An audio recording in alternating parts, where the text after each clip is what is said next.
우리 믿는 그리스도인들에게 따르는 수식어, 저도 지금 그렇게 표현했고 형용사로 사람들 앞에 또 성도들 앞에 썼지요. 믿는. 이 믿음이라는 것은 정말 중요합니다. 어쩌면 하나님의 백성과 또 하나님의 백성이 아닌 자들 사이에 유일한 차별점, 구별점, 다른 점이 있다면 그것은 바로 믿음입니다. 문제는 무엇을 믿느냐라는 거예요. 그리고 믿음에 대해서 정확하게 인식하고 있느냐라는 겁니다. 따라서 나는 믿는 것 같아도 나의 믿음에 대한 정확한 판단과 평가와 거기에 따른 결과로 인한 그 우리의 정체성에 대해서는 오직 하나님만이 아시겠지요.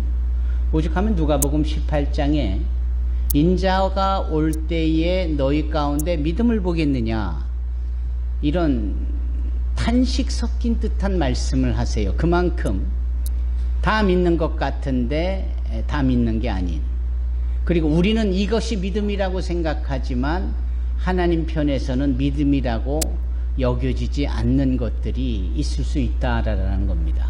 이런 점에 있어서 우리는 믿음에 대한 정확한 이해와 그리고 삶에 대한 적용이 있어야 할 것입니다.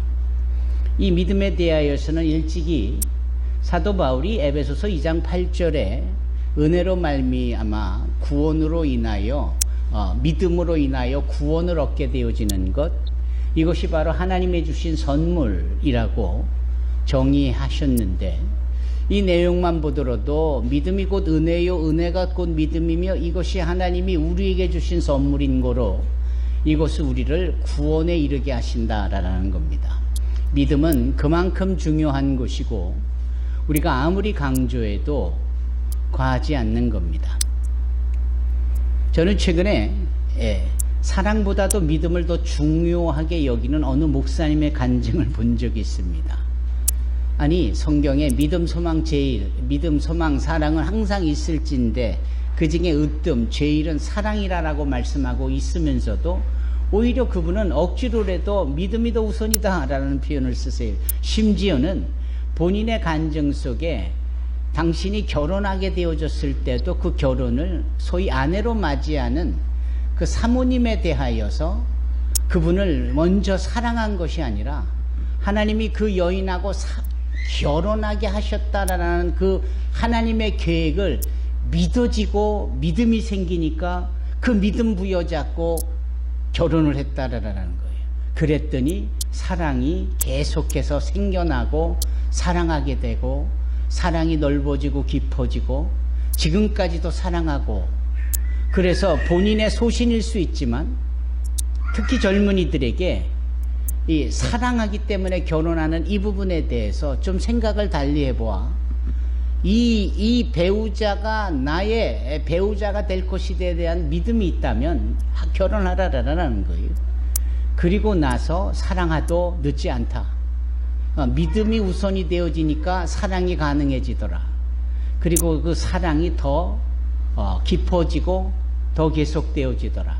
오히려 사랑을 우선 삼으니까 사랑에 대하여 잘못 이해한 채 그저 감정적인 것이 사랑인 줄 알고 그 사랑이 결혼의 우선 조건인 줄 알아 결혼을 하다 보니 사랑이 깨지기 일쑤고 사랑이 깨질수록 이혼 확률도 높아지고 뭐 그렇다라는 현실 앞에 이분의 생각이 꼭 그분의 생각만은 아니겠구나.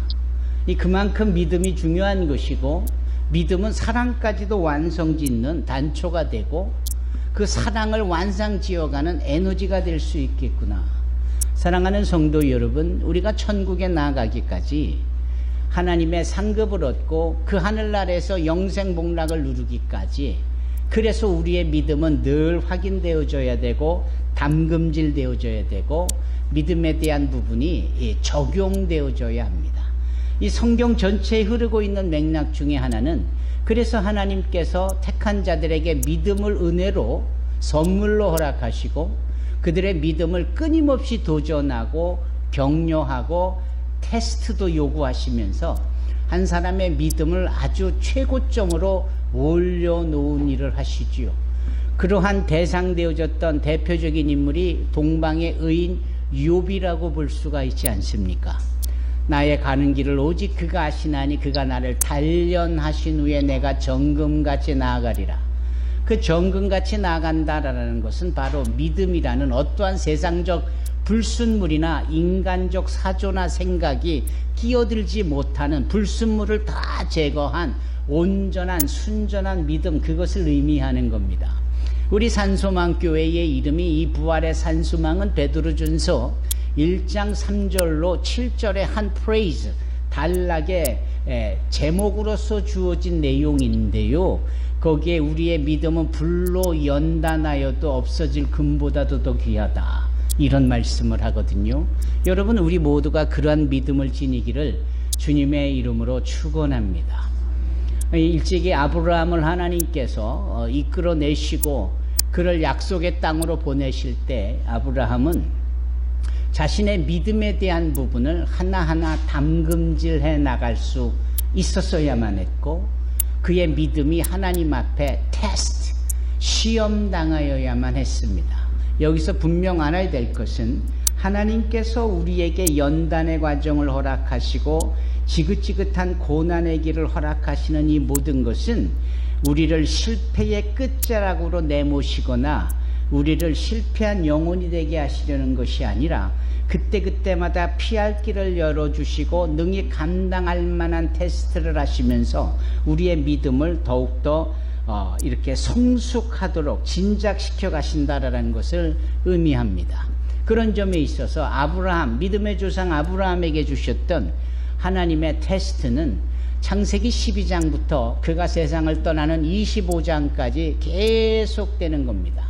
처음에는 아브라함이 그 하나님의 시험 앞에 속절없이 믿음 없는 행동을 많이 하는 모습을 봅니다. 예를 들면 지 멋대로 애굽으로 내려간다거나 또 그랄이라는 데로 간다거나 자기 멋대로인 적인 아브라함이 많았어요.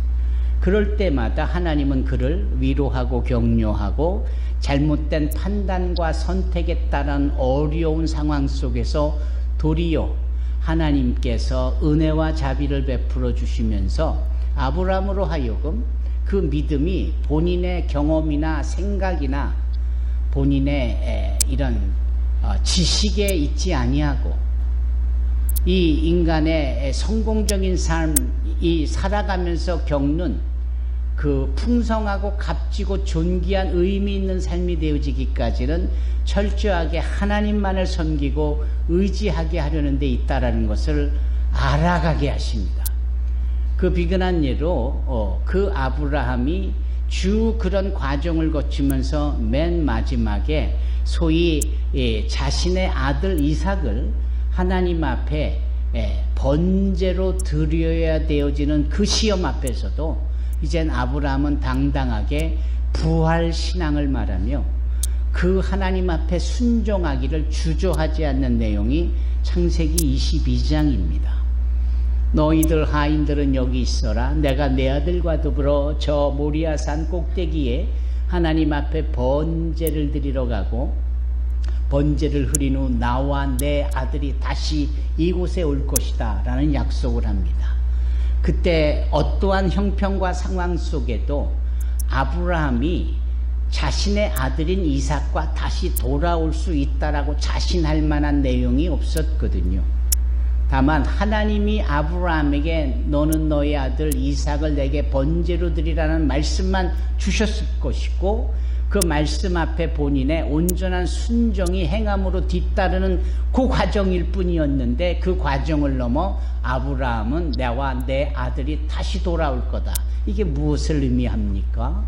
내가 내 아들을 죽여도 하나님 여호와께서는 내 아들 이삭을 살리실 것이다. 부활의 신앙의 고백이 창세기 22장에까지 나오는 겁니다.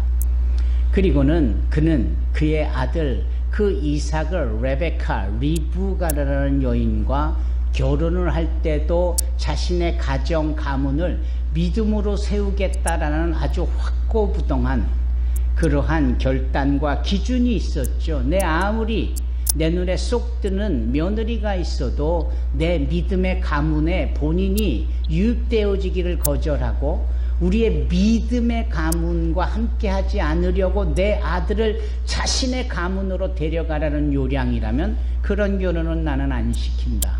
이것은 자신이 가지고 있는 믿음이라는 신앙의 명가라는 믿음의 가문이라는 이 가치를 무엇보다도 너무나도 잘 알기 때문에 그는 그러한 분명하고도 아주 선명한 판단과 결정을 하게 된 것이지요. 그 또한 하나님 앞에서 나와 내 집이 하나님만을 섬기겠다 하는 이 분명한 믿음의 그 고백을 드리게 되어진 겁니다. 이후에 그의 자손 중에 등장한 모세 이후에 등장한 여호수아의 고백이 그런 아브라함의 고백을 뒷받침하는 거예요. 니네들은 어떡할래? 하나님을 믿을 거냐? 아니면 엉뚱한 우상을 섬길 거냐? 나? 걱정하지 마라. 나와 내 집은 온전히 여호와만을 섬기겠노라. 이러한 선포를 하는 이러한 고백들이 다 그런 믿음으로 말미암은 것이에요. 여러분, 이런 아브라함이 그래서 우리의 믿음의 조상이 될 수 있었던 것이고요.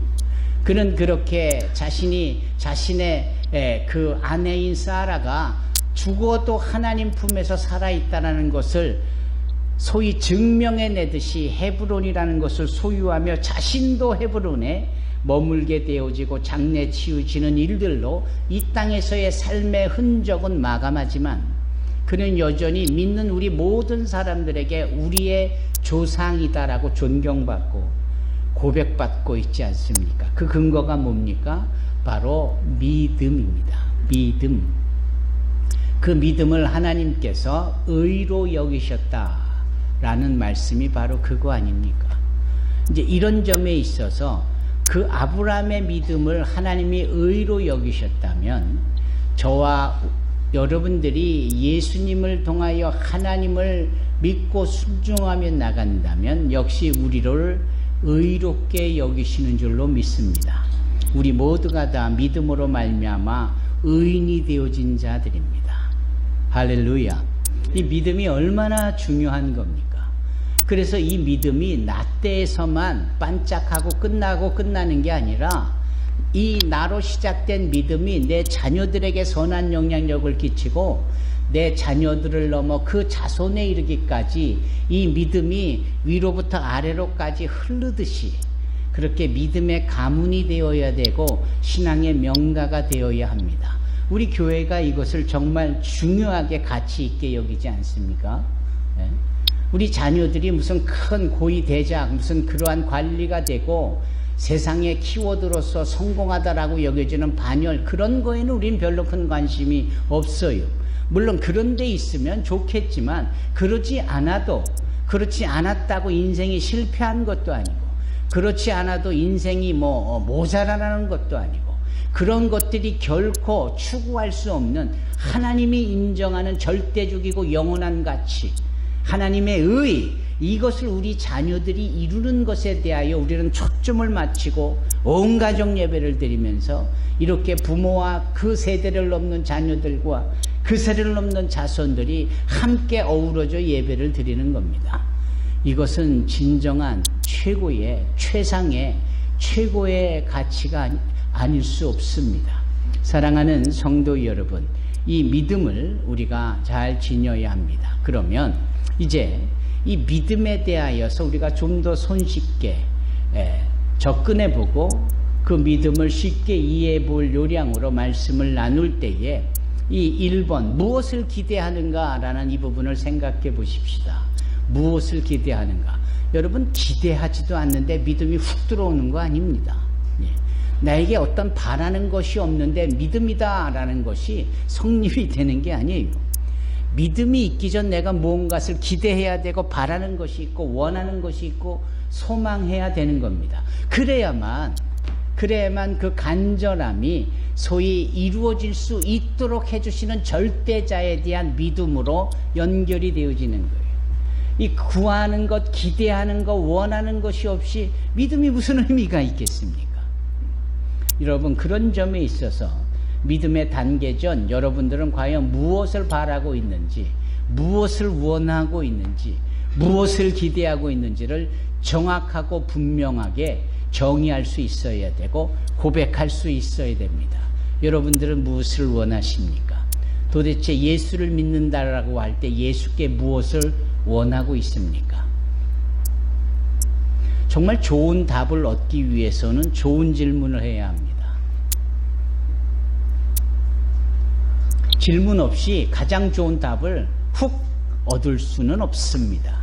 내가 궁금해야 되고 궁금한 것 중에 가장 좋은 질문을 할 수 있어야 하는 거예요. 그래야 가장 좋은 답을 얻을 수 있는 겁니다. 그래서 드리는 질문이 그거예요. 여러분들은 예수를 믿는다고 하는데 그 믿는다라는 대상인 예수님께 무엇을 원하고 무엇을 기대하는가라는 거예요.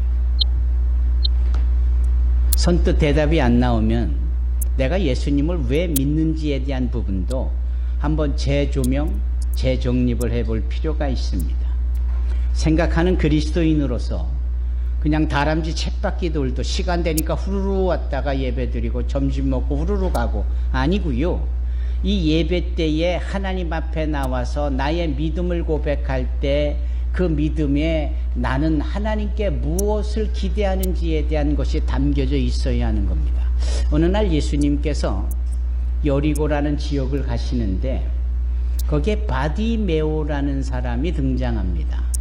들어서 아시겠지만 바디메오는 이 앞을 보지 못하는 맹인, 소경 또는 장님 여러 단어로 표현할 수 있겠죠.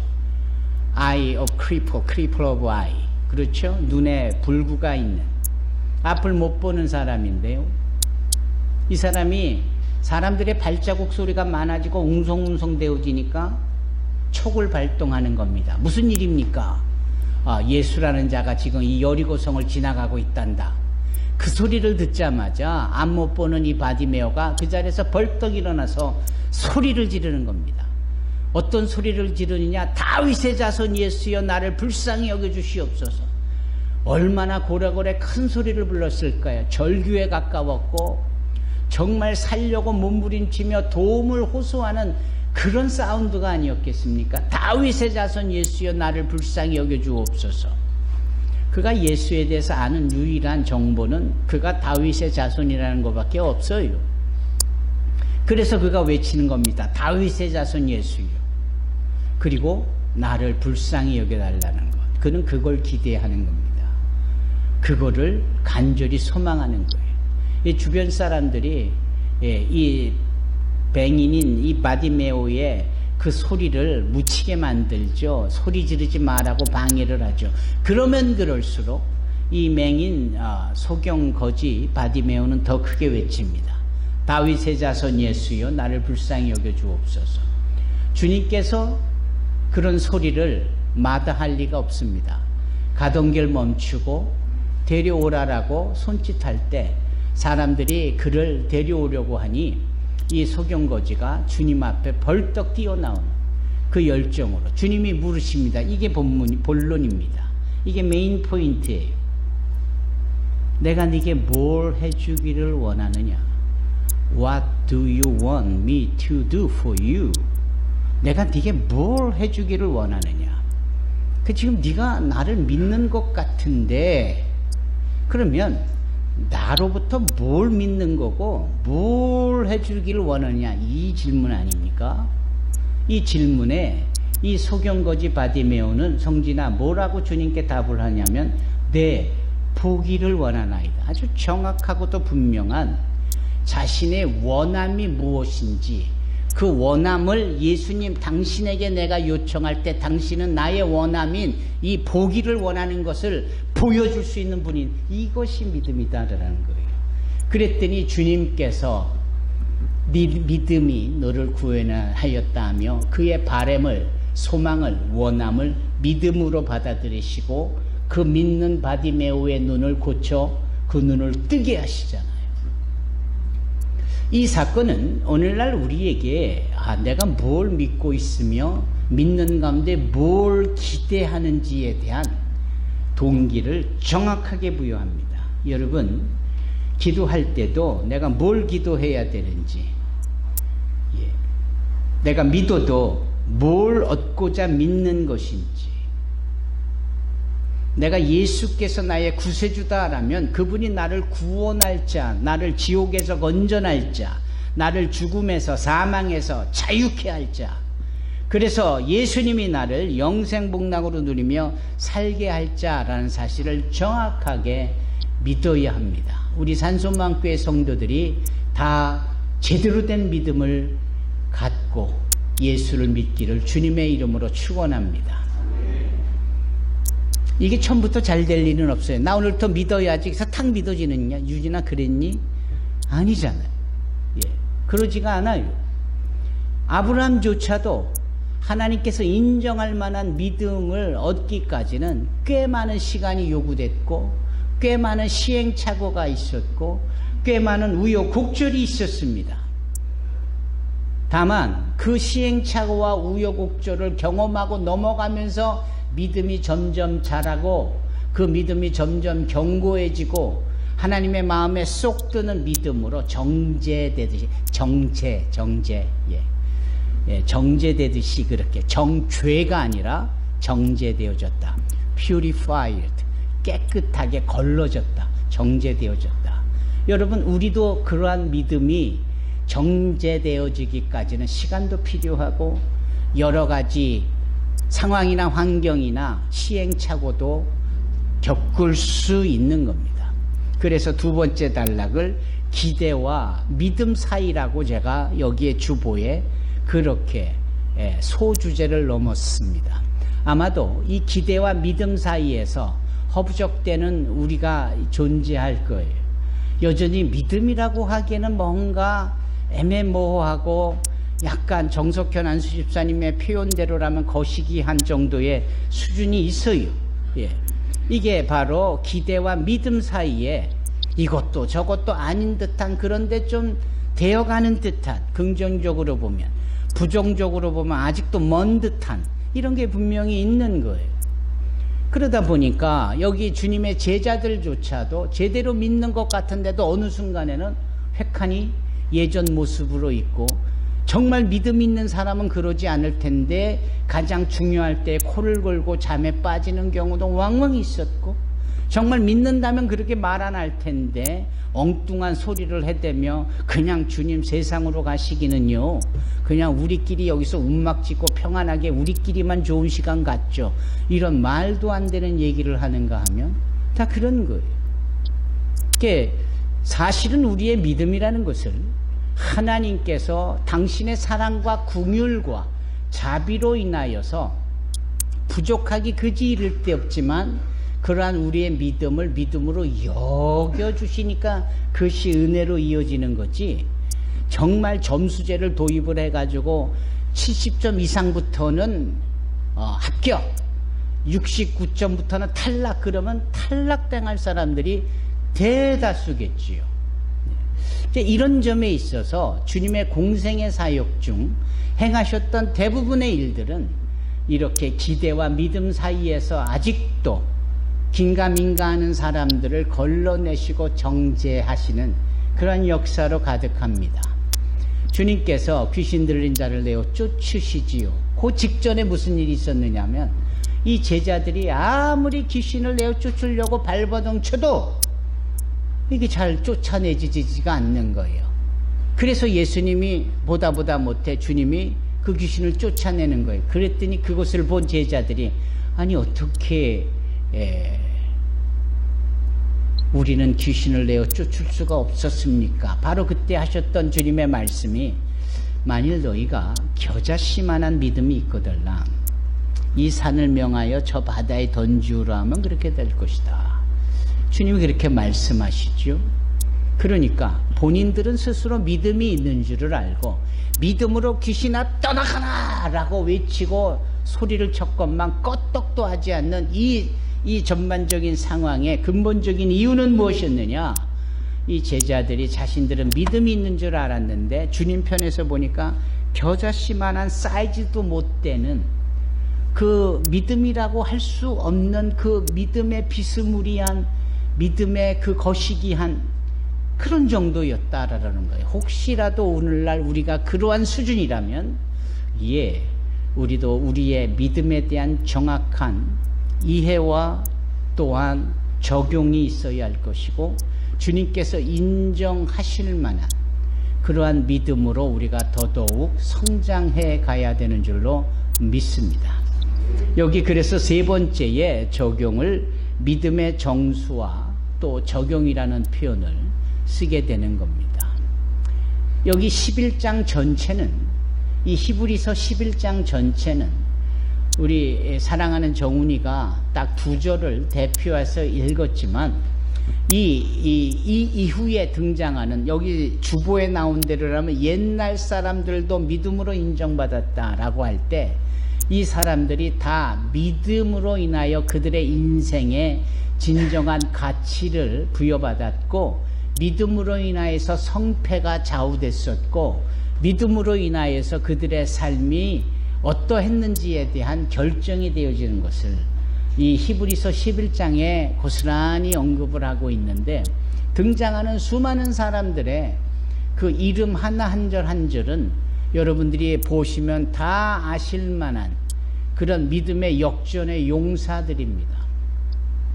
아벨도 등장하고요, 에녹도 등장하고요, 다니엘도 등장하고요, 성경에 알만한 모든 사람들은 다 등장합니다. 그런데 친절하게도 지면관계상 그 이름을 다 기록할 수 없지만 예수를 믿었던 모든 사람들은 다 그 믿음으로 말미암아 세상을 이긴 자들이다, 이렇게 히브리서 11장은 말씀합니다. 아니, 좀 더 정확하게 표현을 하면 그렇게 믿음이 있는 사람들을 세상이 어떻게 해보지 못하더라. 바꿔 말하면 세상을 이긴 겁니다. 우리 주님이 사망에서 부활하시고 당신이 말씀하시기를 나는 세상을 이겼다. 샬롬, 세상이 줄 수 없는 그 평안. 그러나 세상을 이기신 부활하신 주님만이 주실 수 있는 샬롬, 그 평안, 그것을 우리에게 주시는 것과 같은 이치입니다. 여러분, 우리가 이 땅에 살아가면서 나 비록 연약하고 내 비록 나이도 많아 병들고 또는 거꾸로 내 나이 이제 어린아이라 가능성은 있어 보이지만 상대적으로 연약한 가운데 있고 여자가 남자보다 연약하던 여자인 경우도 있고 뭔가를 시도했는데 좋은 결과를 얻지 못해서 시림에 빠져있는 이런 모든 심리적이고 정신적이고 상황적인 모든 것 속에서 어려움이 있는 자들, 그러나 여전히 예수를 믿을 때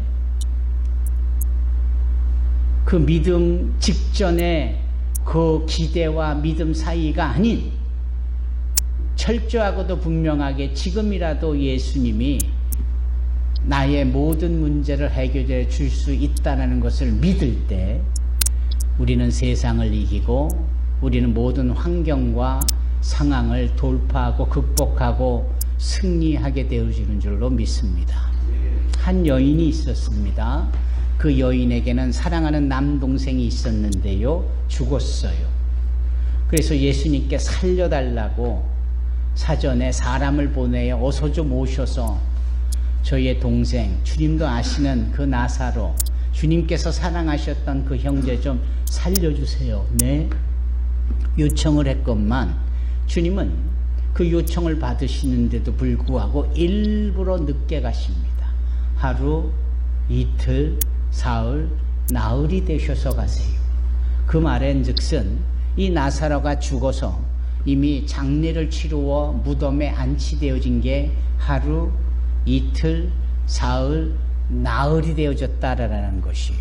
그때 주님이 나타나셨으니 섭섭함도 있을 텐 그런 상황에서 마르다가 그 주님을 마을 어귀까지 나가서 영접을 합니다. 아, 주님 오셨어요. 주님 오셨어요. 그런데 그의 마음속에는 섭섭함과 아쉬움이 깊게 배어져 있는 겁니다. 주님께서 여기 오셨더라면 그가 죽지 아니하셨을 것을. 그런데 이미 죽어 장사지른 지 나흘이 되어서 시신이 썩어가 냄새까지도 진동을 합니다. 이런 고백을 해요. 예의를 갖춘 그 마르다의 고백 속에, 그런데 마르다가 이런 말을 해요. 그럼에도 지금이라도 주님께서 뭔가를 하시면 하나님께서 그 일을 이루실 것을 믿습니다. 여러분, 이 마르다의, 이 여인의 위대한 고백이 요한복음 11장에 나타납니다.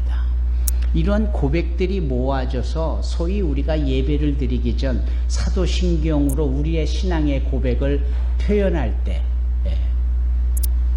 몸이 다시 살고 영원히 사는 것을 내가 믿나이다, 그런 고백으로 승화시켜 우리의 고백으로 표현할 수 있는 거예요. 여기 위대한 마르다의 고백을 우리가 본받기를 원합니다. 상황, 시간 이제 끝났고 뭐든 더 이상 어떤 것도 바랄 수 없는, 아니 시공을 초월하시는 하나님의 능력이 우리의 끝까지 믿는 믿음 안에서 역사하시며 우리로 놀라운 결과와 은혜를 얻게 하십니다. 하나님을 믿는 자들에게는 하나님을 기쁘시게 하는 것이 있는 거예요. 그래서 믿음이 없이는 하나님을 기쁘시게 하지 못하나니, 믿는 자들은 그에게 나아가는 자는 그가 계신 것과 그를 찾는 자에게 하나님께서 상 주시는 분이시다 라는 것을 믿어야 된다라고 오늘 본문의 말씀, 정훈이가 읽지는 않았지만 본문의 말씀 11장 6절에 언급함으로 11장 전체의 핵심을 말씀하고 있습니다. 하나님이 살아계십니다. 그분에게 믿음 갖고 나아가는 자들에게 하나님이 반드시 상을 더하여 주고 계시는 줄로 믿습니다. 예수를 잘 믿어서 하나님께 상을 받듯이 칭찬받는 저와 여러분, 우리 산소망교회 모든 성도들이 되기를 주님의 이름으로 축원합니다. 기도하겠습니다. 거룩하시고 사랑이 많으신